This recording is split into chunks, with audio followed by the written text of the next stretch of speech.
Are you ready for some football? Thank you so much for enjoying that. Hey, can't believe this is happening. Like, literally can't fucking believe this is happening. But here we are. For anyone who is potentially new here, because I have a feeling these guests, specifically one of them, might bring some new listeners. I'm Cameron Rogers. I am a content creator, podcast host, mental health advocate, and mom of 2 boys. And this is Conversations with Cam. I've been doing this show for 5 years now with ESPN Media, the network, for the past 2. We release episodes every Wednesday. We talk about everything. Definitely focused on motherhood, mental health, the intersection of the two. But truly, there is no topic that is off the table for the show. Hence, we're talking football today. No, I mean, we're talking really so much, but surrounding around football as the base. Yeah, I guess that's true. Okay, but we're really living out my dreams. And I just want to get into that really quickly before we dive into the interviews, because I posted an episode 2 weeks ago. I'll link it in the show notes. It's a solo episode talking about how I've been doing a lot of inner work lately and energy work, and how I feel like things are going my way in the sense of I feel like I am doing what I'm meant to be doing, and with a positive attitude, with consistent work on myself, whether it be through journaling, meditating, deep imaginings, manifesting, aligned action, focused on my authentic self, and energy healing. It just feels like the universe is universing, and I fucking love when that happens. And this is the truest example of that, because things have presented themselves to me that I could have never in a million years dreamed of, or things that I did always dream of, but I felt were out of my potential grasp. And here we are doing them. So rewind a bit. If you've been around for a long time, if you know me, or if you've heard me talk about my story, then you've heard this before, but I always wanted to be a sports broadcaster. I grew up playing sports my entire life, soccer and lacrosse, and then lacrosse through college at a D1 level. And sports just literally encapsulate my entire childhood. Everything was focused on sports. And I always had this dream of being with a microphone on camera in some form of studio. Like, I was never an actor. I was never in theater. I knew it wouldn't be that, but I did want to be on camera and in that world. And I thought that sports broadcasting was the perfect blend of the two, which it is. So when I was in college, I remember very vividly having a lunch date with my mom and her being like, okay, you need to get a legitimate internship this summer that will lead to a potential job after college to start your career. At that time, I had been coaching like for my club lacrosse, and it was so fun, and that is definitely a job. I mean, it was hard work and I was making money. However, that wasn't what I wanted to do after I graduated college. I didn't want to be a coach. So she was like, you need to start applying for like corporate jobs that you're interested in to do after you graduate. And I said, okay, well, your girl wants to be a sports broadcaster. So with my big dreams, I applied to ESPN, Fox Sports, NBC Sports, like every potential sports broadcasting application that there was for an internship, I submitted. And my mom, I remember at this lunch saying, well, you know, have you considered finance? Both of my parents work in finance, or my mom used to. I'm an econ major. Like, that was the natural path. And she said, I think that sales and trading would be a really good fit for your personality specifically, and your characteristics and your traits and strengths. So I applied to one sales and trading program. The finance industry in general, but especially around internships, is like very structured and organized and just like on top of their shit. So I heard back for an interview and then eventual offer from JP for that sales and trading internship before I heard back from like any of the sports broadcasting internships for interviews. So I accepted that role, and that kickstarted my career. I ended up interning there for 2 summers and then working there 5 years full time. So goodbye to the sports broadcasting dream. I want to be very clear that I'm not saying I was even offered any of these roles. I could have been. I don't even know, because I turned down interviews, and like that was kind of the end of it. But this wasn't like I chose one over the other. It was kind of like that's just what happened. However, as I then kind of like pivoted my career to what we're doing now when it comes to content creation and podcasting, I'm interested because in some way I'm living out a part of my dream, and it's just the sports aspect is missing. And lately, especially as an avid sportsman myself, but especially with now the focus more being on everyone watching women's sports and people really showing how fucking awesome and important it can be, and bringing more females into the realm of just sports fandom in general. Like, sports are for everyone. And I love that we're finally seeing that. I have been kind of kicking myself of like, why aren't we bringing more sports into this? Like, that's where your heart is at in your authentic self. Like, go for it. Lean in a bit. So I've been thinking about this in general. And this is what I'm saying when shit is just happening and presenting itself in ways that I could have never dreamt of. I'm on a plane on my way to an interview that'll release next week, which was also just an incredible experience. And I get this email from someone at ESPN. Shout out Lily. I love you. She is an FFM member. She has been for a very long time, and she works at ESPN. And she was inviting me to their media day. And I was supposed to be on vacation the last week of August. I do this every summer. I take off from work. I fully disconnect. I don't even consume social media. And she invited me to media day, and I was like, I have to go. There's no question. I have to go. I made a call to Joe and a call to my parents because that's where we were going to be. Made sure that like everything could be handled so that I could go. And your girl said, peace vacation. We're going to fucking ESPN. I end up driving to Bristol, Connecticut, where ESPN's headquarters are.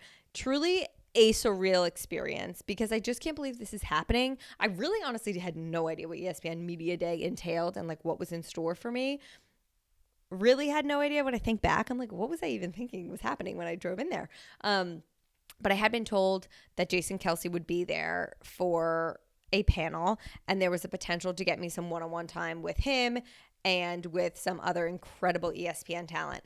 And what I've learned over the years in this space is that I get excited for things, but I never let it fully like believe it's real until I'm in that moment and the person is sitting down with me. Because so much can change. Things can shift last second, especially when you're working with this really like high level talent. I get it. Like, I'm not the most important thing that they're doing today by any means. So I realize that I'm one that could shift if something comes up. So I go there being like, I'm just excited to be here. I have no idea what this day entails. I have no idea if this is actually going to happen, get any of these one-on-ones with people, but like, how fucking cool is it that I'm going to ESPN headquarters? So media day is basically when they invite in, I think there were maybe 40 people from different large media outlets, and they present, they speak about the company as a whole, they bring in a lot of the NFL broadcasters or ESPN talent focused on that season, and people get to ask questions, everything's on the record, and a lot of media then comes out of that day to like start off the season.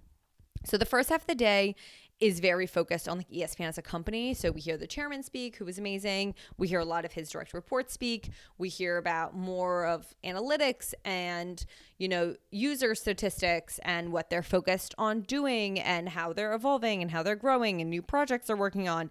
And it was definitely interesting. It's not the thing I'm most interested in, but I did find it interesting. I did call my two girlfriends after, who both work in like data analytics research, who love sports. And I'm like, this would have been a dream for you because you would have cared so fucking much. But I found it very interesting. Then we get a tour of the grounds, which was so freaking cool. We get to tour the studios. I got to take a seat at the table and take my picture. It was really freaking awesome. Then we go back, we have lunch, and then we do kind of this like round robin with some of the higher ups within the company to ask questions about what they're working on, network, and so forth. It was at this moment that I got to have my first one-on-one with Elle Duncan, which we will get into. And I left that being like, well, we're really fucking doing this. Like, we're here. The interviews are happening. This is real.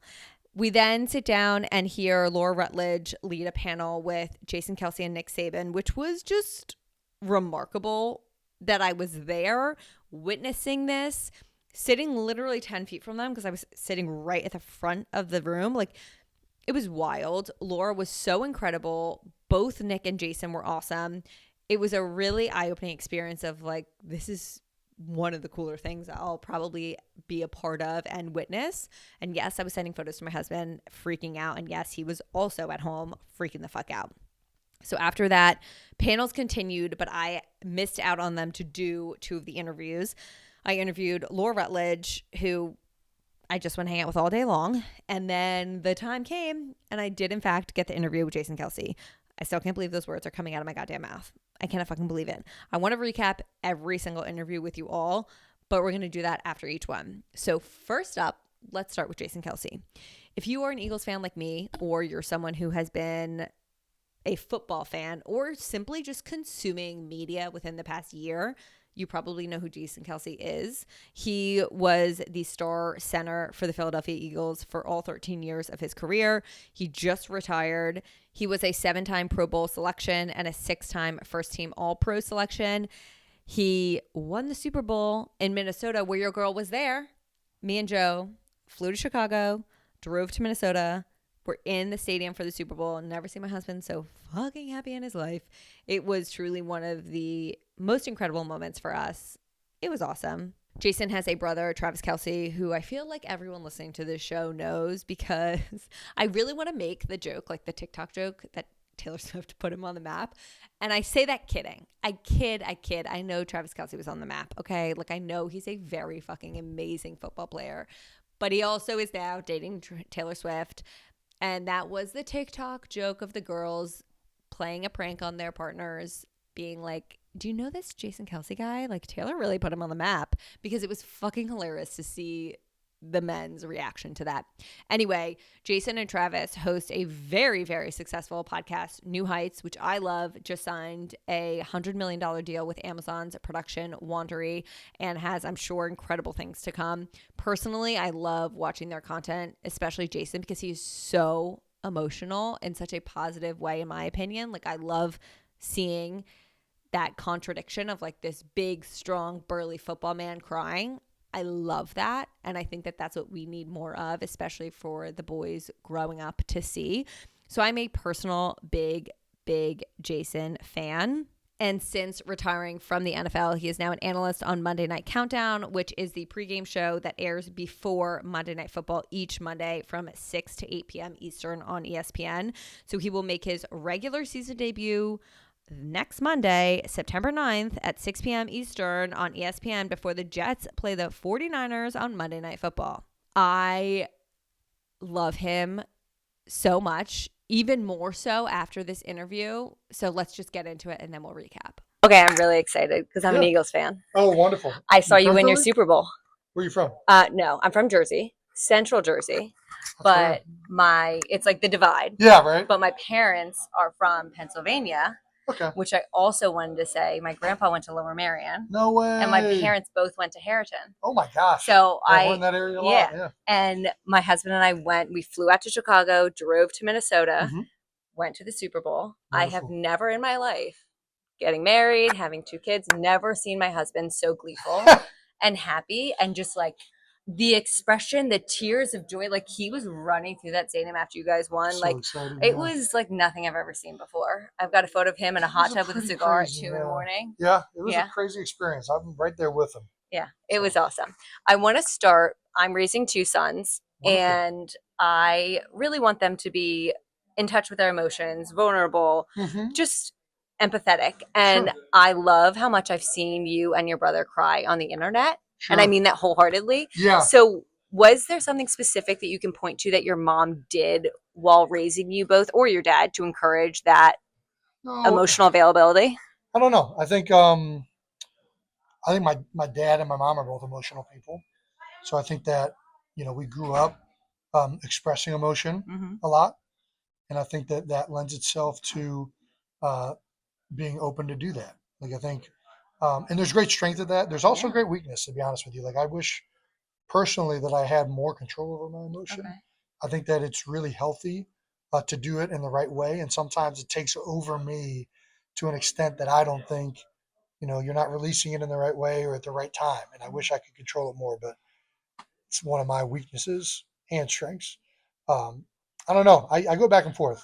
I think, a guy like Andy Reid, who I have a lot of respect for, so stoic. I think there's great power in controlling emotion, but I do think that everybody needs to express it at some point, and the true power is like being able to control it. I feel like. Yeah, I get that. Huh? Um, just watching you as a football player and now in your role with ESPN, how does it feel post retirement to be so excited for what you're doing, but also the first time not going to preseason and getting ready for game day? Like, I imagine that brings up a lot of emotions for you. Can you just walk us through what those feelings are? I mean, I think that they'll probably get magnified as the games really start to matter and get played. Right now, I mean, I'm just missing training camp and preseason. You miss being around the guys. You miss being in the building. And thankfully, I'm still going in the building to try and get some of it, even though it's different. You miss solving problems. You miss talking to Stout and your line mates and Nick and everyone in there about, what can we do to improve this, or, why are we struggling in this area? Or, what are we going to do to attack this defensive front? Um, that stuff is so fun for me. And, it'll be interesting to see how it goes the whole season. Um, Obviously, I'm busy enough that maybe my mind will be preoccupied to like kind of mitigate thinking about it all the time.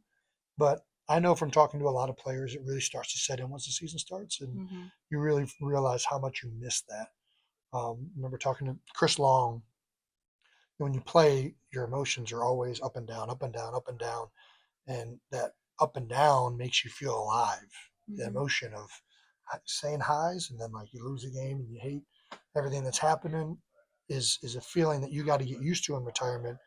Now we're here for the most part. Like Right. you don't have the insane highs, you also don't have the lows, and you're not, you don't need them either. You don't need that to happen. So don't feel weird and like you're not getting stuff done when that isn't happening. Right, and don't almost seek out. I feel like I Yes. would do that because I love stimulation, that then when it's gone, I'm like, what can I fill it Well, with? how do I get this feeling? How do I get adrenaline coursing? No, truly. As a working dad, and especially a working dad who traveled a lot, Sure. like in season, what was the hardest part for you? Being an NFL dad, because it's different with like Major League Baseball and other sports. You're traveling, I guess now maybe 9 weeks sometimes because it's 17 games, but 8 or 9 weeks a season, minus playoffs. You miss that time. But to be honest, you have a whole off season. There's so much time as a player that you get to be able to spend with your kids. Now because I'm not tired, I physically have more energy. Right. Even in the off season when you're training, it's taking energy from you, and now I feel like I have much more energy to kind of play, and that's fun. But in some ways, I'm busier because I'm traveling now more, and I mean, in season as a Monday Night Football analyst, I have 17 away games, 18 away games because there's no bye week. So like I'm gonna be going every weekend, maybe for less time, maybe not. Um, but yeah, it's something that I think of a lot of like, man, this is actually I'm spending a lot of time away from my family in season. Yeah. It's tough. It's always tough to leave the kids. Like the rest of our country, I have fallen in love with your wife, Kylie. Should. What is your favorite characteristic of hers as an individual and as a mother? Well, let me think about this for a second. My favorite characteristic of her as a mother um, is that her kids are the most important thing in the world to her, and it comes across in everything she does. And I think that for me, that is so important to be able to, like, I don't know, your priorities are so important, and that being the number one priority really sets the stage for everything else. And then my favorite characteristic in Kylie, just as a person, is a lot. Besides honesty, besides integrity, besides um, compassionate, besides um, loving, I would say my favorite characteristic is that she is not afraid to be who she is and does not feel pressure to be something that she doesn't want to be. She's like one of the most consistent human beings I know on the planet, and it helps me greatly, selfishly, um, that she is so grounded and so um, consistent in who she is as a person. It's wonderful to hear that because that's what I get as like a outside view. So Yeah. to know that that's who she just seems so true to herself, and that's why I love her so freaking much. Thank you so much for coming on here. I want to close just quickly with, what do you see in store for the Eagles this season? They're going to be really good. I mean, they have so many good players. They have great coaches, and they've added 2 coordinators with proven track records who have been very successful. Barring injury, I don't think there's any chance that the Eagles aren't going to be one of the best teams in the NFC, if not the NFL. Offensively, they're loaded across the board. I'm looking forward to a big bounce back year from Jalen, and that offense in general. Not that they were that bad last year, but it's going to be even better this year. I firmly believe that. Yeah. And then defensively, they've added a lot of pieces that I think we're kind of missing. So it's hard to believe they're not going to be better than they were last year. Awesome. Well, go Birds. Congrats on the Wondery deal and the Thank you. Kelce mix. I need to There get we my go. hands on some of it. That's right. That's right. All right. Have a good one. All righty. Thank you. I mean, what an incredible being. Like, I knew going in, I had high hopes because I just feel like he's very personable. He's very down to earth. He's a family man from what I can see. From content I've consumed, I am obsessed and in love with his wife. And I was just really excited to talk to him about things outside of what he's typically interviewed on when it comes to football. Because yes, sure, we all can listen to him speak about football. That's what started his career. But I am more interested in him as a father, as a partner, as a man in touch with his feelings. And that's what I really wanted to dive into in that segment. And I left being like, I really did that. And I got home and I showed the interview to Joe, my husband, and my father, and they were blown away in the sense of like, you're interviewing Jason Kelce. Like, I truly have never seen them so proud of me or impressed by me in my life. And not that I need their validation, but it was this moment of like, wow, we're really fucking doing it. Like, we're doing it. That was awesome. He was so kind. He was so personable. Overall, left like a 10 out of 10 feeling of just being a big fan of his, even more so now. So yeah, your girl interviewed Jason Kelce. That's really fucking cool. And you know what's even cooler? I also got to interview 2 badass women within ESPN. So next up is Elle Duncan. I left this interview just being like, I want to hang out with you all freaking day. Elle Duncan is a SportsCenter anchor for the 6 p.m. edition, which is the most watched edition of the day. She hosts Women College Game Day, studio show live from sites of the biggest women's college basketball games throughout the season. She hosts women's college basketball NCAA tournament coverage, and she also hosts the Elle Duncan Show, which I will link in the show notes for you to watch. And this year, she wrote a children's book called For You, I Will.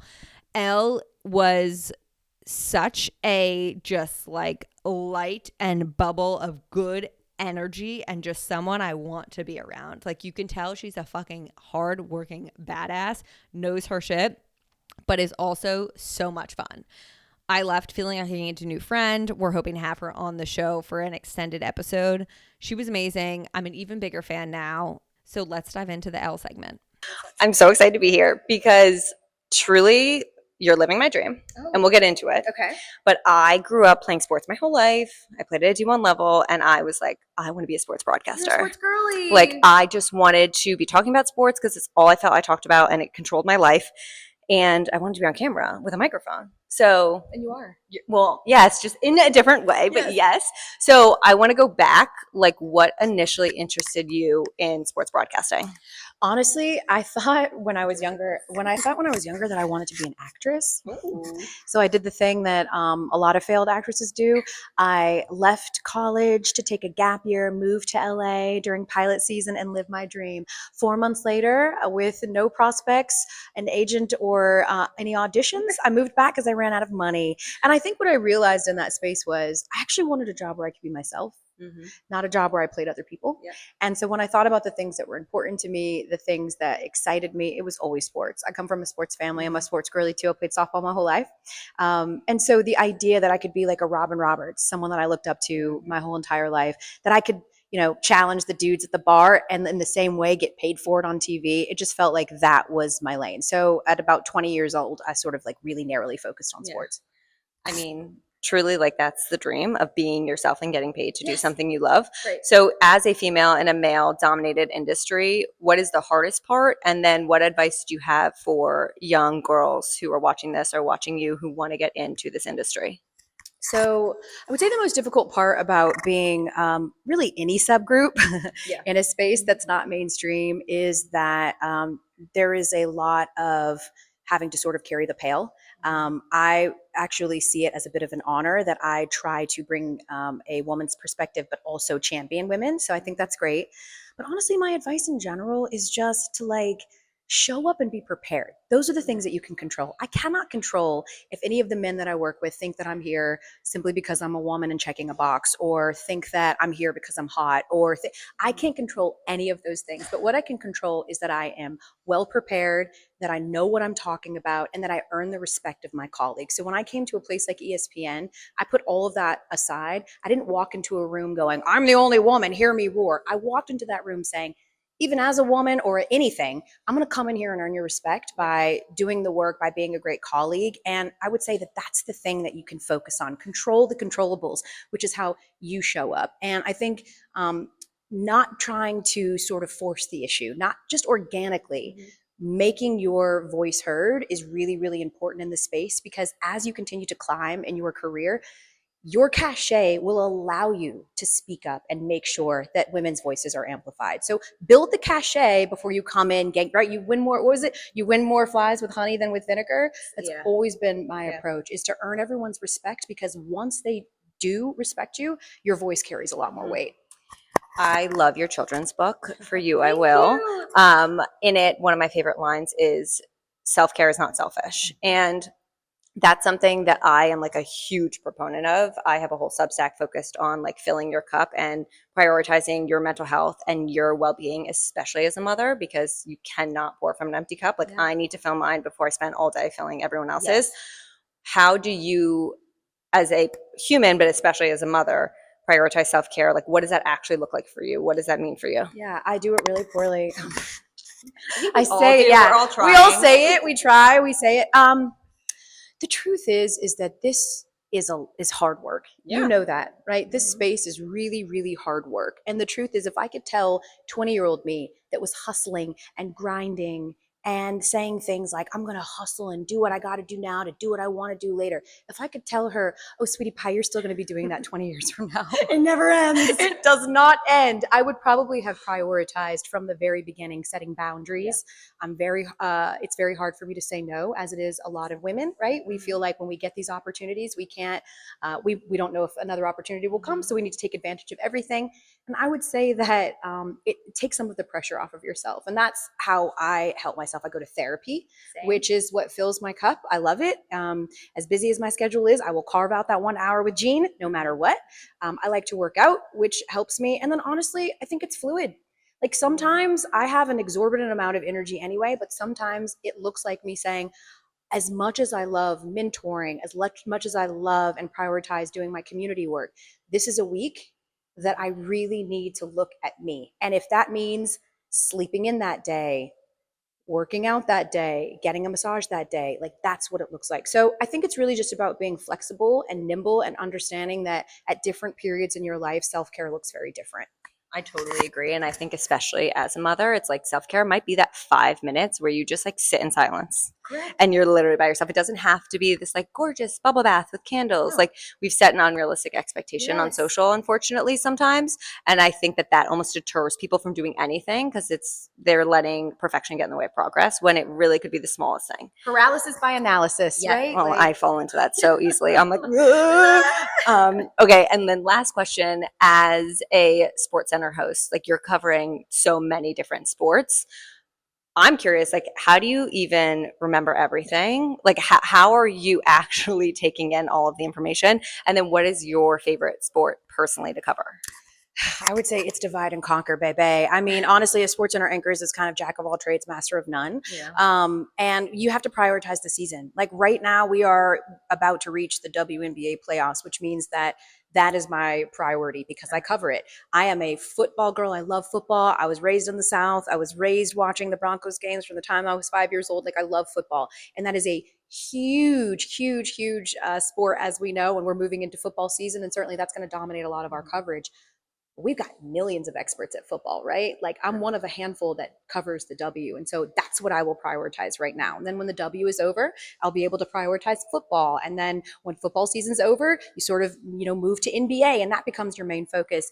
And I would say in general, especially when I'm doing some of these more opinionated shows where my opinion is needed, I try to think of what's the storyline that I can offer? What's the perspective that's maybe a little bit different? Because again, we've got so many incredible voices here. Right. Like just being in an echo chamber isn't helpful. It doesn't add anything. And so I try to figure out like, what's the thing that I'm adding to this conversation that maybe I haven't heard some of my coworkers talk about? And I try to focus on that. If you try to be everything to everyone, your head will literally spin. There are 1 million things going on every single day. On my show today, I'm going to talk about baseball, the W, college football. I'm going to talk about NFL. We're just going to talk about so many things. It really is about sort of prioritizing the season that you're in and figuring out what you're going to do in your respective shows and focusing.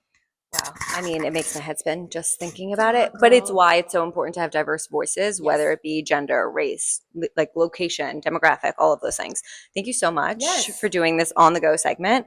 For people who want more of you, where can they best support you? Oh, you can support me by, of course, watching my show on 6 p.m. SportsCenter. I also do the Elle Duncan show, which is available twice a week on YouTube or wherever you get your podcasts. And then in general, I kind of suck at social, but every once in a while, I like pop on. I'm okay. I like it. If you notice, this wall is famous for like most of my pictures on Instagram. There's a lot of this. I stole it from Laura Rutledge. So well, we have good lighting. It's great lighting. I'm just saying. But yeah, support me wherever you can. Support all my coworkers. We really do appreciate all the love. Well, thank you so much.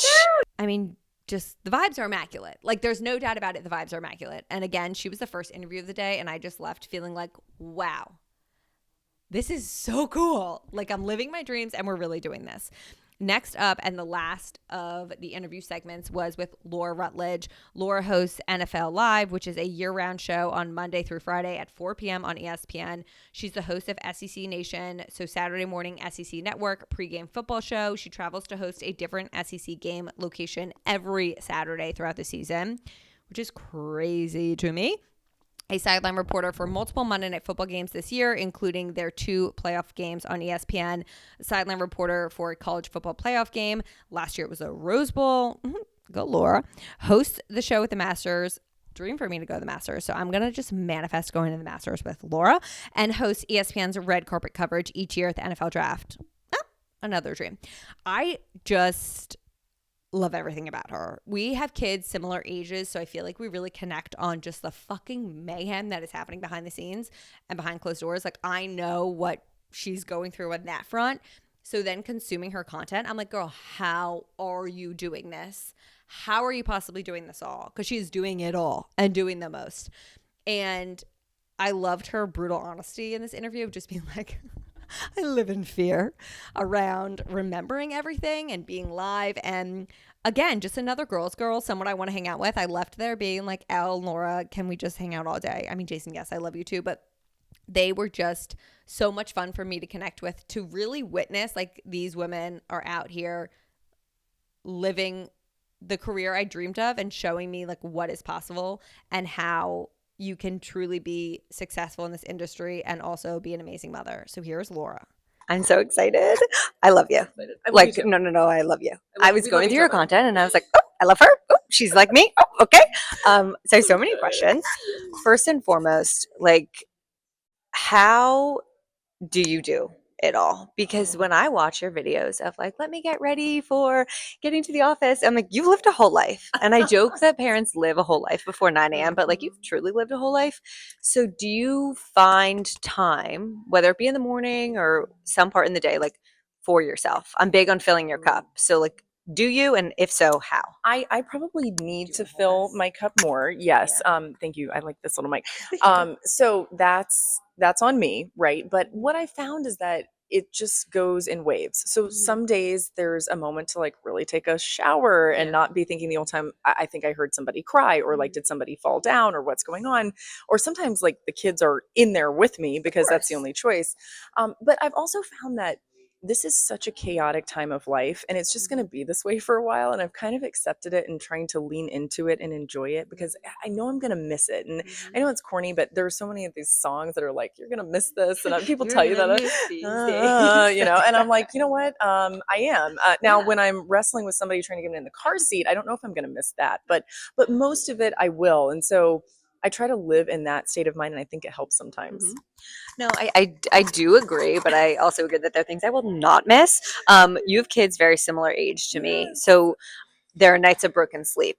Okay, how in God's name are you then showing up and being on live television? Because my brain is a puddle, like 95% of the time. Honestly, if you get me on a good day, like that's great, but I'm not on live television. And not only on live television, but you're having to remember so many different facts and stats and names, and having someone in your ear telling you stuff like while you're talking is a whole other thing. How do you navigate that?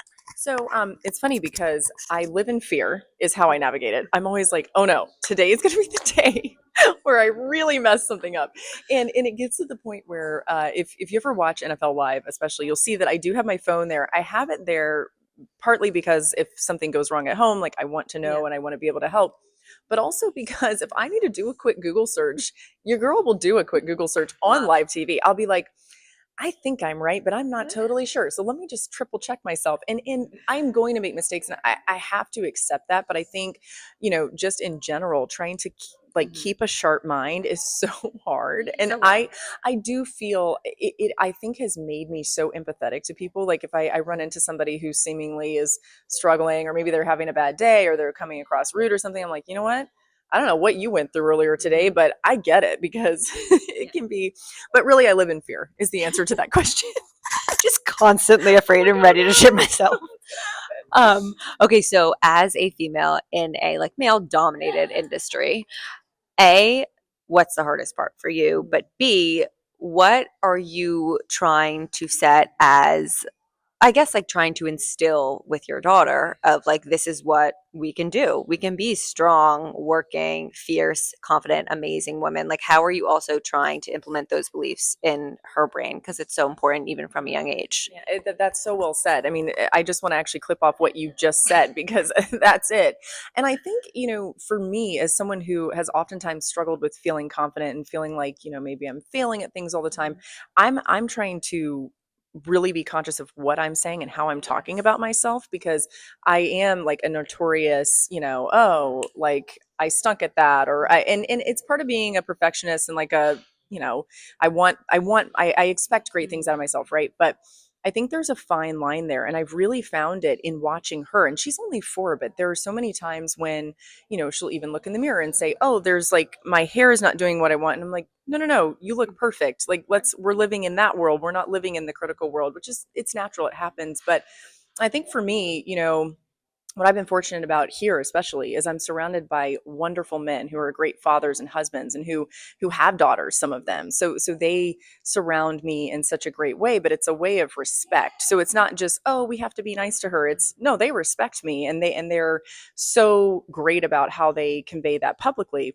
But I also think that I am still trying to find the belief in myself that I need to properly portray that to my daughter. And it's a constant battle every day. I'm like, no, stop that. Don't be thinking that way. Don't be talking that way. It's constant. I mean, that's why therapy. Let me tell you, it's half the reason why I'm in therapy. And then I also am just curious, like, especially as a mother with SEC Nation, you're traveling around a lot. How do you navigate that? Because I'm away from my kids just for 24 hours right now, and I'm anxious going to bed. I'm anxious waking up. I'm convinced everything's going to go wrong. Like, how do you prioritize your work while also the reality that you can never shut off home life? Yeah, so if you were to look at my phone at any point in time, there's just baby monitor notifications like the whole time. I watch those, and I've made progress because I now don't keep it on the entire night. Like I don't just keep it live on my phone so I can hear every little thing. I'm so lucky that we have an amazing family who will travel here and help us. And my husband is such a rock star, and he provides such a amazing, safe, wonderful environment for the kids when I'm not there. He loves them in his own way, but also there are so many, I think, touches of me, like the way that I would be for them. But it is so hard. Like I struggle with that every single time I have to walk out the door, even just to come here, which is really just a few hours a day. And then I'm able to go home. But what I found is that trying to prioritize intentional time of I'm really spending an hour with them, or maybe it's even just 5 minutes and there's no extras going on, not looking at my phone the whole time or watching something. I try to tell myself that that's what they're going to remember, and they're not going to remember that I walked out the door, and hopefully, but the other really cool thing that I would add that's been fun to watch is now, like if Reese is playing, she'll be, running around. She'll be like, all right, mom, I'm going to work. I'll see you later. And I'm like, all right, girl, where do you work? And she works somewhere, like she'll tell you. And I'm like, that's so cool. And it doesn't matter. I mean, I admire women who are at home and take it. That's the way harder job. Like it is so hard, and that can take such a toll on you. But if you're a woman who decides to be a mom and have a career, to see the example that you're showing, especially a daughter, I'll stand on that for sure. It's funny. Everyone made fun of me in my family because for Christmas I bought a Bluetooth keyboard used off of Amazon for my son, and I was like, he's gonna love it. You don't understand. All he wants to do is play with my laptop. So now I'm like, I sit down and work, and he's like, I have to go to work, and he grabs his little keyboard and he sits there, and I'm like, what are you doing? He's like, sending emails. I'm like, okay. But then I recently told him that his job is to play. So when I work, he's like, I have to go to my job, play, and I was like, great.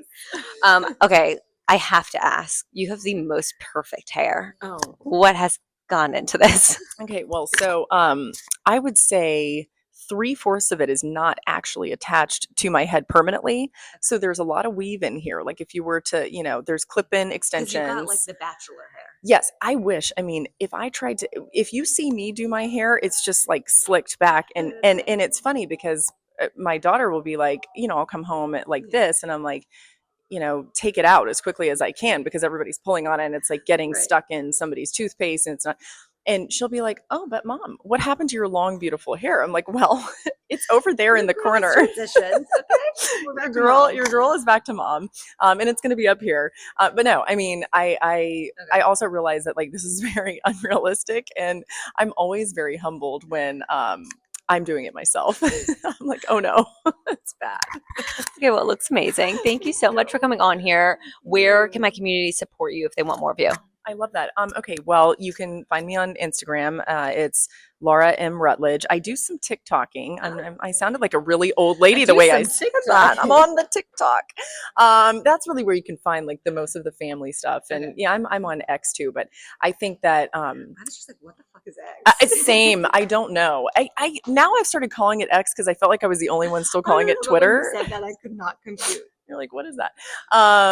No, but Instagram I think is my favorite, and that's where you really would see more of like the family stuff and the craziness for sure. Amazing. Well, thank you so much. You're amazing. Just truly impeccable vibes. I mean, the best day ever. Truly one of my favorite days of my career without fail.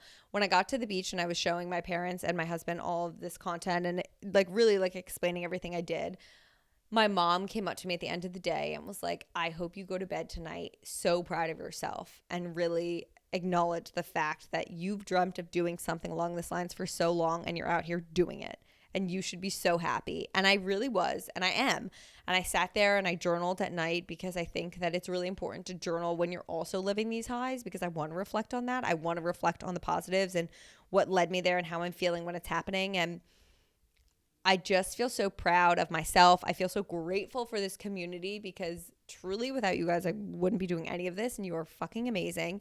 And I feel like I'm on this path where there's just so much greatness to come. So thank you so much for joining me on this episode on the go, and for supporting me and for listening. Again, if you enjoyed this episode, I would so appreciate a rate, review, subscribe, share, any and all of the above. It means the world to me.